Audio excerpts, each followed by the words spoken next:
బులెటిన్లో మరో short break తీసుకుందాం.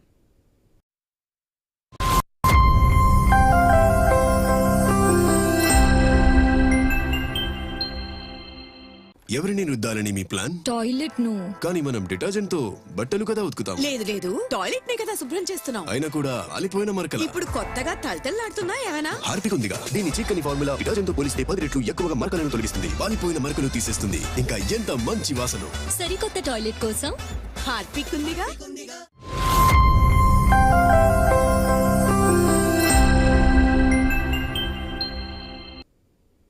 Welcome back. రోల్ స్కిల్స్ జాంతానాయి. తాము చేసిందే రైట్, చేస్తున్నదే కరెక్ట్. ఇది అక్కడ బొగ్గు తవ్వకాలు చేస్తున్న కంపెనీ తీరు. ఒకటా రెండా ఆరోపణలు కోక్కోళ్లలో. ప్రభుత్వానికి చీమ కుట్టినట్టయినా లేదు. సింగరేణిని అంకుశంతో పొడిచిన చలనం రాదు. రక్షించండి మహాప్రభో అని జనాలు గగ్గోలు పెడుతున్నా చెవిటి వాడి ముందు శంఖం ఊదినట్టే ఉంది సర్కారు తీరు.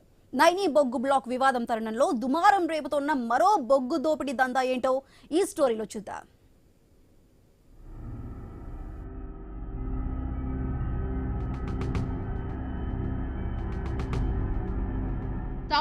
తవ్వి తీసుకెళ్లిపో. వందల లారీల్లో ట్రాన్స్పోర్ట్. ఓపెన్ కాస్ట్ లో ఏఎంఆర్ ఓపెన్ దందా.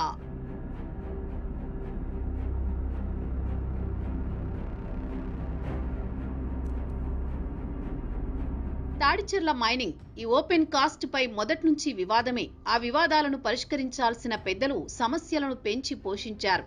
అది ప్రైవేటు సంస్థలకు వరంగా మారింది. వడ్డించేవాడు మనవాడే అయితే భోజనాల్లో చివరి పంక్తిలో కూర్చున్న ఢోకా ఉండదన్నట్టుగా దోపిడీ సాగుతోంది. దోచుకున్న వాడికి దోచుకున్నంత మహదేవా అన్నట్టుగా ఓపెన్ దందా సాగుతోంది తాడిచెర్ల మైనింగ్. జెన్కో ఒప్పందాన్ని ఏఎంఆర్ సంస్థ తుంగలో తొక్కిందన్న ఆరోపణలు మొదట్నుంచి ఉన్నాయి. ఇక్కడ జరిగే వ్యవహారాలు మైనింగ్ మాఫియాకు మరో రూపమనే అభిప్రాయం బలంగా నాటుకుపోయింది.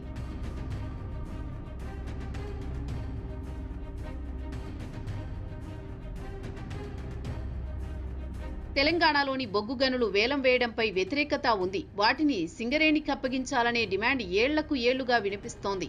కానీ 11 ఏళ్ల క్రితమే తాడిచెర్ల బొగ్గు గనులను ప్రైవేటుకు కట్టబెట్టారు. వాస్తవానికి ఇక్కడి బొగ్గు బ్లాకును మొదట్లో టీఎస్ జెన్కోకు కేటాయించారు. అక్కడి నుంచి సింగరేణికి ఇవ్వకుండా ఏఎంఆర్ అనే ప్రైవేటు సంస్థకు 30 ఏళ్లకు లీజుకు ఇచ్చేశారు. ఫలితంగా వేల కోట్ల విలువైన బొగ్గు నిల్వలు దోపిడీకి తెరతీశారనే విమర్శలు వెల్లువెత్తాయి. 2005లో క్యాప్టివ్ మైనింగ్ కింద భూపాలపల్లి జిల్లాలోని తాడిచెర్ల కోల్ బ్లాక్ ను జెన్కోకు ఇచ్చింది కేంద్ర ప్రభుత్వం. వైఎస్ రాజశేఖర్ రెడ్డి ముఖ్యమంత్రిగా ఉన్నప్పుడు ఉమ్మడి ఆంధ్రప్రదేశ్లో పిఎల్ఆర్ కంపెనీ మైనింగ్ కాంట్రాక్టు దక్కించుకుంది. ఈ చర్యను కార్మిక సంఘాలు వ్యతిరేకించాయి, పెద్ద ఎత్తున ఉద్యమించాయి. 2011లో ఇదో పెద్ద రాజకీయ అంశంగా మారింది కూడా. వైఎస్ తర్వాత ముఖ్యమంత్రిగా బాధ్యతలు చేపట్టిన రోసయ్య పిఎల్ఆర్ కంపెనీ కాంట్రాక్టును రద్దు చేయాల్సి వచ్చింది. అంతేకాదు తాడిచెర్లలో బొగ్గు తవ్వకాలు చేపట్టాలని సింగరేణి సీఎండీకి లేఖ రాశారాయన. సమస్య పరిష్కారమయ్యిందని అనుకుంటున్న తరుణంలో 2015లో సీన్ మారింది. జెన్కో ద్వారా ఏఎంఆర్ కంపెనీ సీన్లోకి వచ్చింది. ఈ మార్పులు ఆనాడు అనేక సందేహాలకు బీజం వేశాయి. ఆ అనుమానాలు పెరిగాయే తప్ప తగ్గలేదు.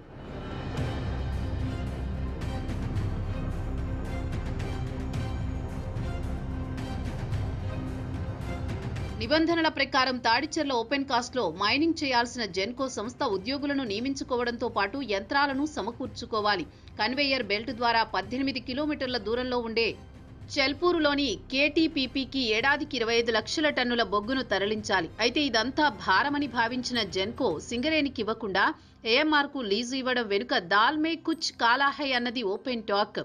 సింగరేణితో పోల్చుకుంటే ఏఎంఆర్ సంస్థ సామర్థ్యం చాలా తక్కువ. అలాంటి సంస్థ వైపు జెన్కో మొగ్గు చూపడం ప్రశ్నలకు తావిచ్చింది తాడిచెర్ల. 2018లో ఏఎంఆర్ సంస్థ బొగ్గు సరఫరా మొదలుపెట్టింది.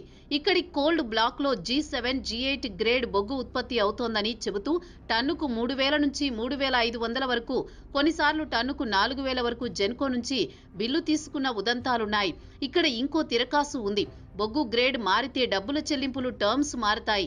ఏటా పేమెంట్ విషయంలో అగ్రిమెంట్ మార్చుకునేలా ఒప్పందాలు చేసుకున్నారు. ఇప్పటికే చాలా దందా సాగింది.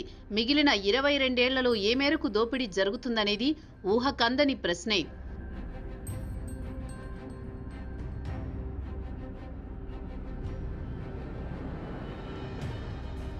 ఈ మొత్తం ఎపిసోడ్లో తీవ్రంగా నష్టపోయింది నిర్వాసితులే. దాదాపు 1000 మందికి పైగా ఉద్యోగులను తాత్కాలిక ఒప్పందంపై నియమించుకుంది ఏఎంఆర్ సంస్థ. వీరిలో నిర్వాసితుల సంఖ్య పరిమితమనే ఆరోపణలున్నాయి. అదే తాడిచెర్ల బొగ్గు బ్లాకుని సింగరేణికి అప్పగిస్తే తమకు న్యాయం జరిగేదని, సంస్థలకు లాభాలు రావడంతో పాటు జెన్కోకు బెస్ట్ కోల్ అందేదని చెబుతారు. తాడిచెర్ల కోల్ బ్లాకులో 47.93 మిలియన్ టన్నుల బొగ్గు నిక్షేపాలున్నట్లు అప్పట్లో గుర్తించారు. అయితే ఆ సమయంలో తప్పుడు రిపోర్టు ఇచ్చారనే ఆరోపణలున్నాయి. ఉద్దేశపూర్వకంగా లో గ్రేడ్ బొగ్గు ఉందని చెప్పారని అంటారు.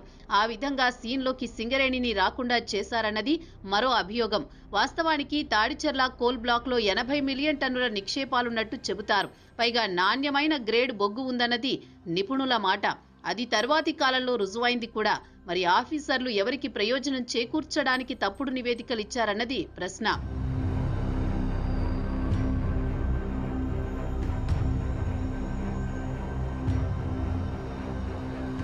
ఓపెన్ కాస్ట్ వల్ల చుట్టుపక్కల గ్రామాల ప్రజలు ఇబ్బందులు వర్ణనాతీతం.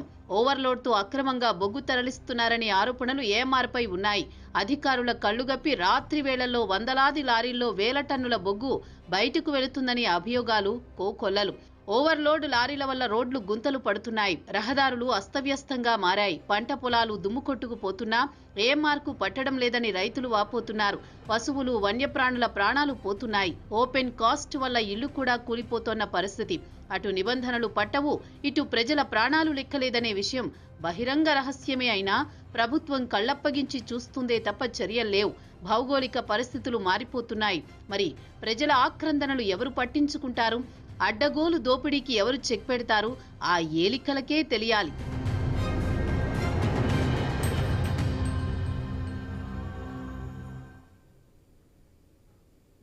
ములుగు జిల్లా మేడారంలో వనదేవతలకు తెలంగాణ